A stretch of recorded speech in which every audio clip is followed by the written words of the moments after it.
जी हाँ, नमस्कार फ्रेंड्स, मैं आपका दोस्त पीयूष सिन्हा आपका बहुत बहुत स्वागत है एक बार फिर से हमारे इस चैनल पर। आप बिल्कुल सही देख रहे हैं, सुशासन की सरकार में सिर्फ़ और सिर्फ पेपर लीक। जितने भी स्टूडेंट हैं सभी का करियर बर्बाद।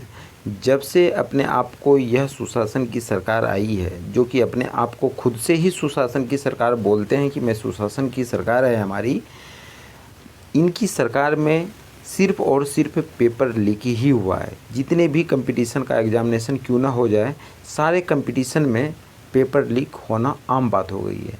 और यह तो जैसा कि अभी आपकी स्क्रीन पर दिख रहा होगा, 2010 से लगभग 2022 तक बहुत सारे एग्ज़ामिनेशन का पेपर लीक हुआ है।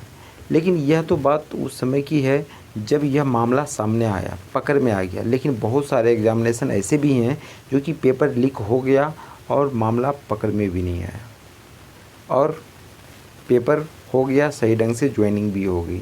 इस तरीके से सही लोग सही जगह पे नहीं पहुंच पाते हैं और गलत लोग सही जगह पे पहुंच जाते हैं। इस वजह से भ्रष्टाचारी बढ़ता जाता है। और यही कारण है कि जैसा कि आपकी स्क्रीन पर भी दिख रहा होगा, ये सारे एग्ज़ामिनेशन का पेपर लीक हो गया है।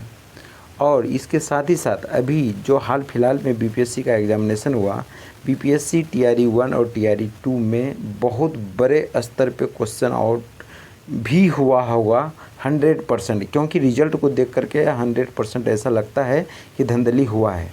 लेकिन फिर भी वह दबा दिया गया, बशर्ते टीआरई 3 में जब पकड़ में आया तो सिर्फ टीआरई 3 का कैंसिल हुआ, लेकिन टीआरई 1 और 2 तो बच गए। और यही कारण है कि बिहार में ऐसा कोई भी एग्ज़ामिनेशन नहीं है जिसमें कि पेपर लीक ना होता हो। और इसका सीधा सा तात्पर्य यही है कि सारा काम गवर्नमेंट के संरक्षण में होता है। यदि ना हो गवर्नमेंट के संरक्षण में तो आखिर वो उस पर एक्शन क्यों नहीं लेती है। यदि एक्शन नहीं ले रही है सुशासन की सरकार, दैट मीन्स इसकी भी मिलीभगत है। यही कारण है कि कोई भी बड़े बड़े लोग जो कि पेपर लीक में इन्वॉल्व होते हैं वो कभी नहीं पकड़ में आते हैं। छोटे मोटे लोग पकड़ करके मामले को शांत कर दिया जाता है और बात को फिर दबा दिया जाता है। और यही हाल बीपीएससी टीआरई 3 में भी किया जा रहा है। लेकिन हद से ज़्यादा धांधली यदि देखा जाए तो बीपीएससी में टीआरई 1 और टीआरई 2 में बहुत बड़े पैमाने पर हुई है। यह बात जो ज्वाइनिंग किए हुए हैं उन्हें भी पता है और बहुत सारे लोगों को पता है, यहाँ तक कि गवर्नमेंट को भी पता है, सारे स्टूडेंट को भी पता है। लेकिन हर किसी को, हर स्टूडेंट को झुठला दिया जाता है कि नहीं हुआ ही नहीं है क्वेश्चन आउट, हुआ ही नहीं है कुछ, हुआ तो नहीं है कुछ, तो फिर ऐसे कैसे हो गए। इन लोगों को समझाने से कोई फ़ायदा नहीं है। बस मतलब यही है कि सरकार किसी की भी रहे, 5 साल में लात मार करके इन लोगों को गद्दी पर से हटाओ। यदि आप नहीं हटाते हो, हर 5 साल में सरकार नहीं बदलते हो, तो ये लोग मनमानी करेंगे।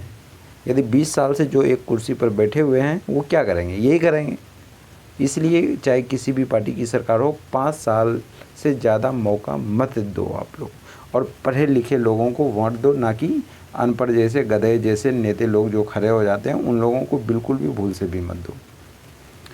इस वीडियो में बस इतना ही, मिलता हूँ नेक्स्ट वीडियो में। तब तक के लिए बहुत बहुत थैंक यू सो मच। और यदि अब तक आपने हमारे इस चैनल को सब्सक्राइब नहीं किया है तो सब्सक्राइब करके आप हमारे इस परिवार का हिस्सा बन जाइए। Thank you so much. जय हिंद दोस्तों।